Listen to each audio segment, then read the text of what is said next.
Bom, cara, a gente viu na semana passada a maior operação policial da história do Brasil, né? Não sei dizer se do mundo, provavelmente não, mas do Brasil com certeza.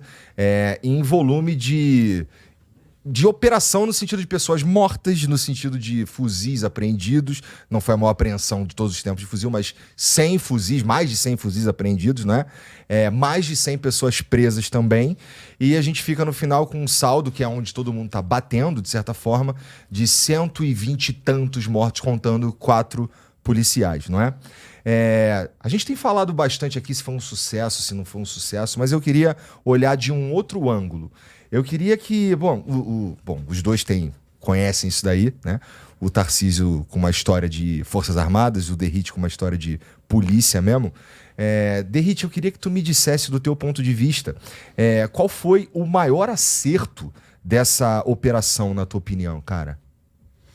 Bom, primeiro, você foi feliz em mencionar o falecimento dos 4 policiais, 4 heróis.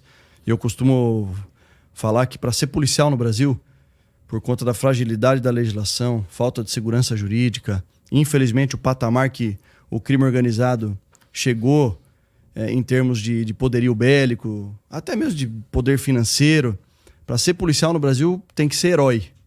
E para ser policial no Rio de Janeiro tem que ser super-herói, porque lá é o local com maior dificuldade de enfrentamento ao crime organizado do nosso país.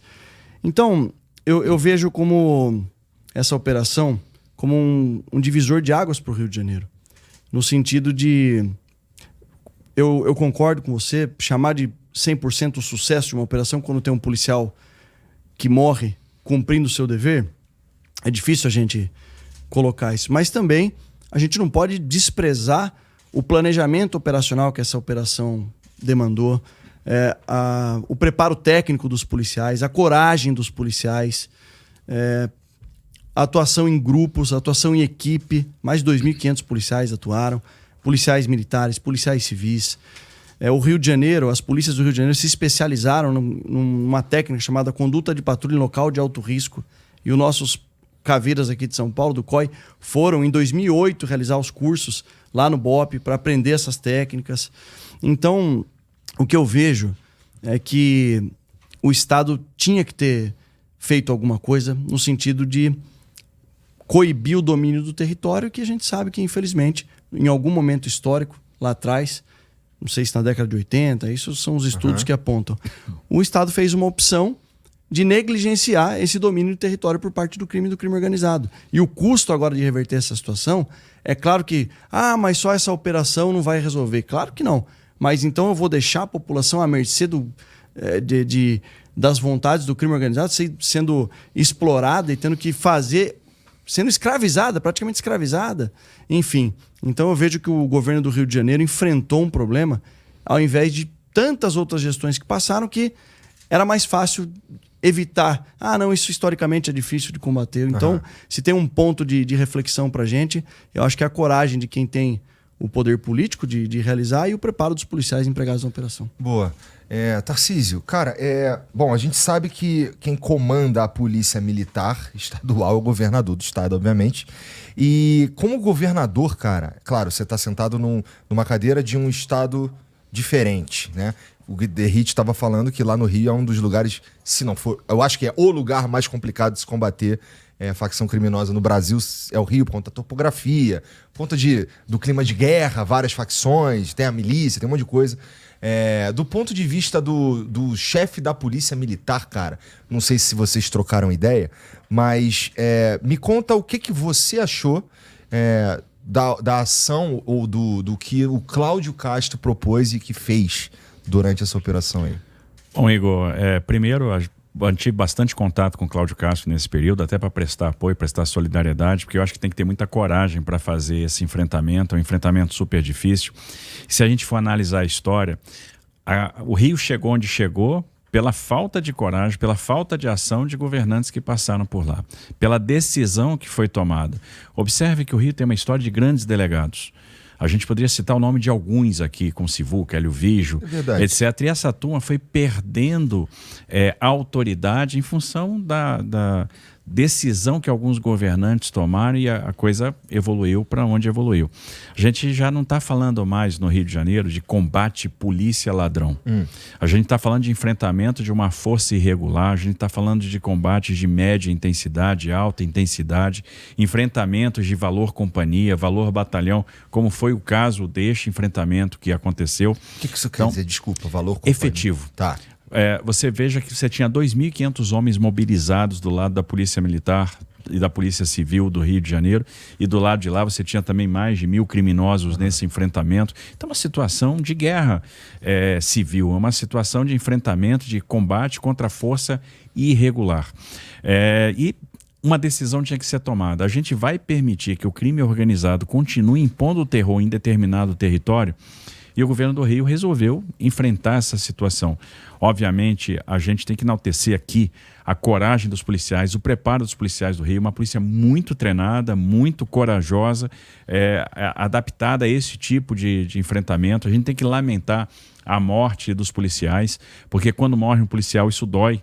Dói em quem está na frente, dói em quem está comandando a Polícia Militar, dói em quem está à frente do Estado, não tenha dúvida disso.